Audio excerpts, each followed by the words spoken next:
Alright, I guess you could call this an addendum to the video that you are about to see, even though it's at the beginning of the video, but what the hell, I'm sure they've got a special name for that too. I'm just too tired and too lazy, I guess, to look up that word. But in the video you're about to see, it was a candlelight vigil held by the local Occupy movement, standing in solidarity with Scott Olsen.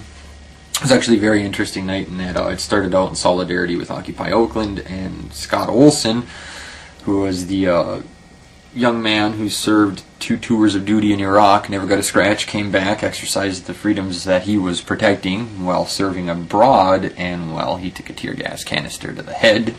He is no longer in critical condition, but he still can't speak, and he can only write small sentences, so yay police, or at least yay Oakland police. I will say this about the local police department: they've been very supportive of the Occupy members and the movement in the area, so but there's argument within the group as to whether, you know, the movement's acquiescing to the police or whether we just have nice police, but I really don't get involved with that. I'm kind of taking a step back from my involvement with the Occupy movement here and focusing more on what I was doing before, because in a weird roundabout way I feel like I reach more people doing what I do here on YouTube and with the blog. They still have my support for the time being, though there were events in Oakland the other night, rioting overnight, and I know that, you know, anarchists are being blamed for it. I'm neither here nor there on it. I prefer to do my own investigation before I made any assertions as to who was behind it, but I still think that the movement should aim at education, solidarity message, and by using peaceful means, disobedient, civil disobedience. I'm all over the place right now. Please forgive me. I'm working double shifts right now. So, but anyway, you know, they can be peaceful even if it is not in compliance with laws, typically city ordinance laws. So, just keep that in mind for those of you that are out there doing what you do with whatever movement, be it Occupy, be it whatever. Another cool note on that night, I don't think I have any video of this, is that the local Peace and Justice Coalition kind of joined up with the Occupy movement that was there, and they had an extended vigil for soldiers that have lost their lives in the conflicts abroad, and that is one shared goal that I've witnessed between Occupy and other groups, is opposition to the war, because they all realize that the war is just part of that military-industrial mechanism, wherein, you know, I hate to say it, but these wars are more about making money for the defense contractors and natural resource extractors than it is about liberating people, sad as that may be. But the major addendum here is I was sent an article today about an individual, and please, I'm probably going to kill this name, but he goes by the name of Kayvan Sabeghi. Sorry, but yeah, second Iraq War veteran injured after police clashes, and this was in northern Oakland again. And I stand by this. Oakland PD really, it's a shady, shoddy department. But this comes from the Guardian. I'll link it in the below bar. But a second Iraq War veteran has suffered serious injuries after clashes between police and Occupy movement protesters in Oakland. Kayvan Sabeghi, who served in Iraq and Afghanistan, is in intensive care with a lacerated spleen. He says he was beaten by police close to the Occupy Oakland camp, but despite suffering agonizing pain, did not reach a hospital until 18 hours later. Sabeghi, 32, is the second Iraq War veteran to be hospitalized following involvement in Oakland protests. Another protester, Scott Olsen, suffered a fractured skull on the 25th of October. On Wednesday night, police used tear gas and non-lethal projectiles to drive back protesters, supporting an attempt by the Occupy. Great, and what did I just do? I hit a wrong button. Whoops. But anyway, to drive back protesters following an attempt by the Occupy supporters to shut down the city of Oakland. And let's see if anything. Yeah, that's it. There's an extended article here. I will link that in the below bar too. But yeah, you know, I mean, this is getting to be just a wee bit ridiculous, don't you think? I mean, some of you might think, oh yeah, this is nothing compared to what's going on in the Middle East. You know, people are being shot and killed, and I understand that. That's a travesty in and of itself, too. But keep in mind, this shouldn't be happening here. You know, we talk about American exceptionalism. Please show it to me when it comes to our freedoms.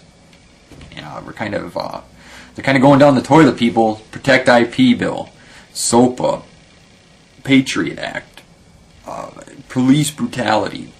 The list could go on and on. But yeah, let's get on to the vigil. It was a beautiful thing, and the nice thing is people, you know, that weren't necessarily part of the Occupy movement and not involved with the Peace and Justice Coalition, but just people that were walking in between the bars that night came over, lit up a candle, and stood in solidarity for those that were severely injured, protecting our rights, and for those that have given the ultimate sacrifice abroad. Yeah, so here's the video. Peace.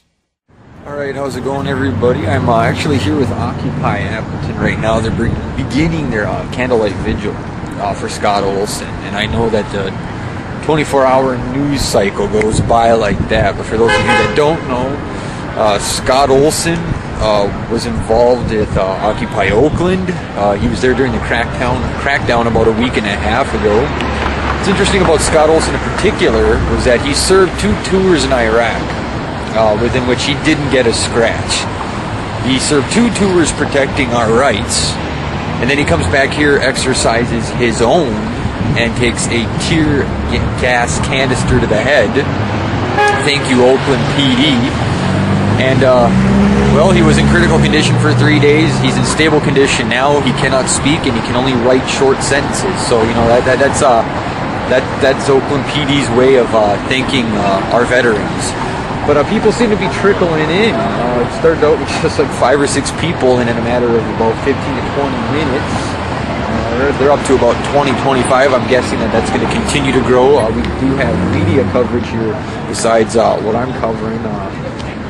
Throughout the weekend, throughout their activities, they've had a lot of coverage. And tonight looks like WFRV 5 out of Green Bay is here. So if any of you are in the area, be sure to check it out. I think they're going live in like 15 minutes. So I'll be reporting more as the night goes on. But the purpose of this video was to keep in our minds, to keep very fresh in our minds, Scott Olsen and his story, the tragedy, and the destruction of our freedoms and the rights for us to assemble, the rights for us to engage in our free speech.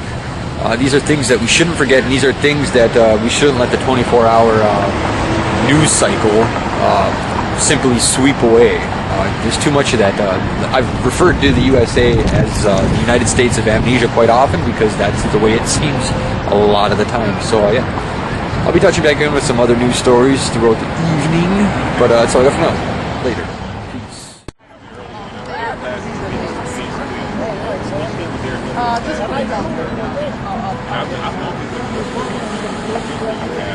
Lower class and take rich class. I mean, you have honest people, hardworking people, you know, committing crimes that they normally would not do because they can't find a job.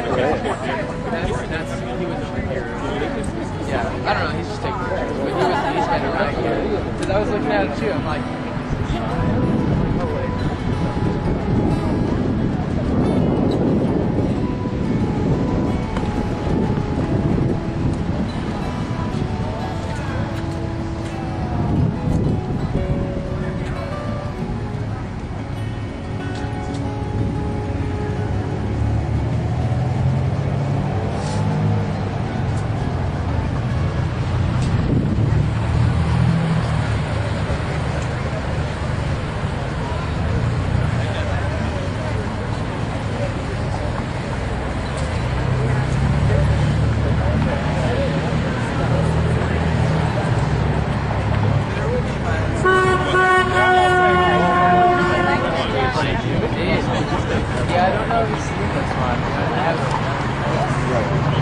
That's really like That's where a lot of our